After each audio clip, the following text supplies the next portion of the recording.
My name is Jim White, and myself and my wife Teresa and our 4 daughters, Kate, Lucy, Grace and Rosa, and my mother are on the farm here.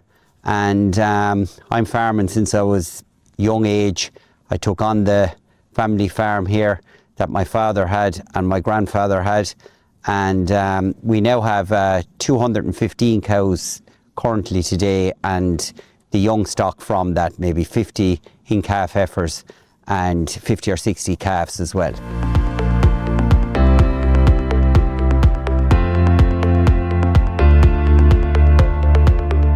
We're here now in early August, and these were the last of the calves born to our 215 cows that we had this springtime.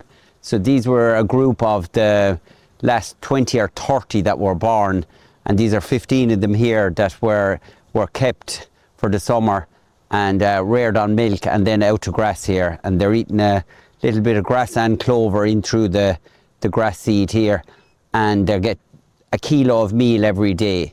And the black ones are Angus out of our Frisian cows, and there's 2 whiteheads, so they're all beef calves.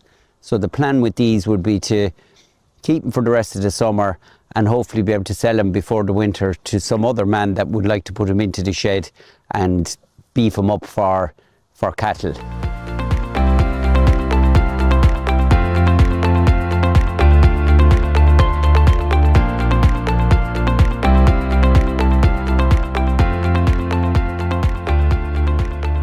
Okay, so we're here in our silage fields away from the home farm where our bigger calves are and where our bigger heifers are. And these fields have been cut twice this year for silage, and now with the great growth that we had this summer, we have it back for the animals to graze again.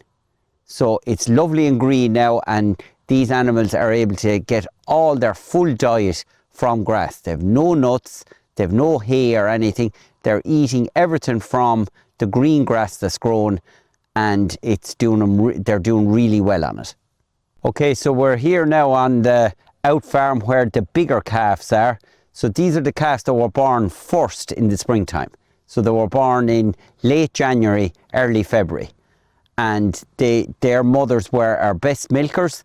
So it follows on that their calves are going to be really good milkers as well, if everything works right. And they're advanced now. They're bigger than the beef calves we saw, because they're the ones that were born first in the springtime.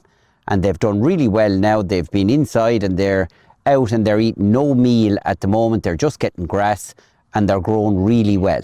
We've been looking at year 1s up to now in our feature.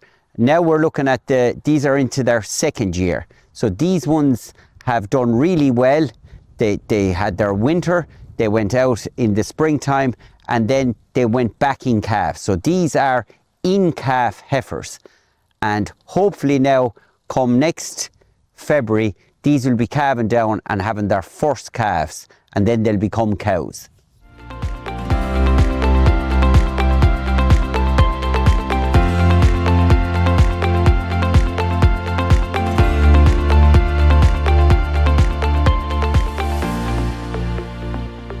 So this is another little added tool that we have. It's recording the soil temperature, the wind, the sunshine, and the rainfall. And that's all fed into our Pasture Base app. And we have a record of all the differences in the weather as they go on a daily basis.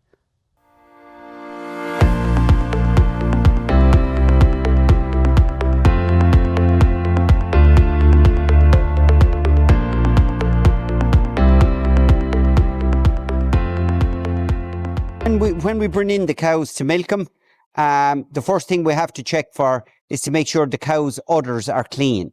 Now, luckily they're coming in for real dry fields at the moment, and 90% of them are going to be spotlessly clean. But if they're not clean, they have to be wiped. And they have to be checked to make sure the milk is right, the mastitis and everything is okay, and get the cups on properly, that you're not taking air. My daughter Rosa now is very good at the milking. She takes her time. The ACRs are there, and they take it off the cow when she's finished. But it's very important that they're attached properly, and that each cow gets her time with the ACR.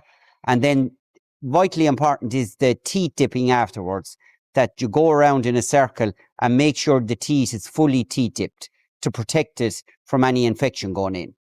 Our milk can go locally to our co-op in Mullinahone Co-op, they have a Compsey creamery factory that makes yogurt, soft cheeses, and some creme fraiche and products like that are exported to UK and France and in Ireland as well. So the yogurt that people use on their granola and all that is part of what our milk ends up in. Our milk also goes to factories in Ballyraggett and Bellevue, where it's made into cheddar cheeses and all types of different cheese products. So I really hope now that you all enjoyed our little video of our farm today for AgriAware. And if you can think of any questions that come into your mind about the farm, or the way the cows are and the calves, or anything about the farm, please feel free to think of those questions and ask them when you get the opportunity.